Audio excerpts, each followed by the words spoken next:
هنا تبدأ الحكاية، وهنا تنطلق رحلة الأسود في كأس العرب قطر 2125. المنتخب الوطني المغربي الرديف يدخل البطولة بقوة، ويفتتح المشوار يوم الثلاثاء 2 دجنبر بمواجهة جزر القمر على أرضية ملعب خليفة الدولي. مباراة تنطلق في 1 ظهرا بتوقيت قطر، 11 صباحا بتوقيت المغرب، 12 ظهرا بتوقيت مصر. بداية نارية وأمل كبير في خطف أول 3 نقاط.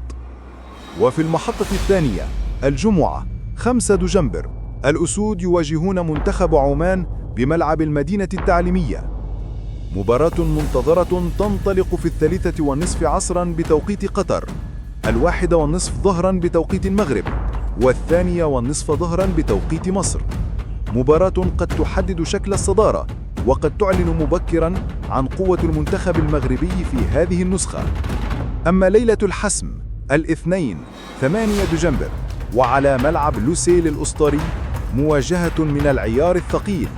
المغرب في اختبار حقيقي أمام المنتخب السعودي. صافرة البداية في 6:00 مساء بتوقيت قطر، 4 مساء بتوقيت المغرب، و5 مساء بتوقيت مصر. مواجهة تشعل المدرجات وتحبس الأنفاس، وقد تكون بوابة العبور إلى الأدوار الإقصائية.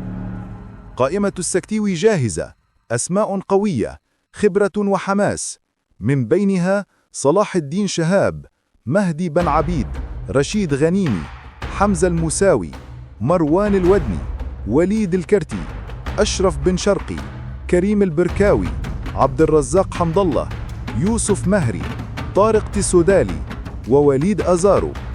كتيبة متكاملة وجمهور ينتظر الانتصارات.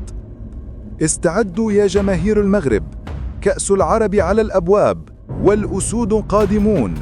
أسد، مغرب، نار.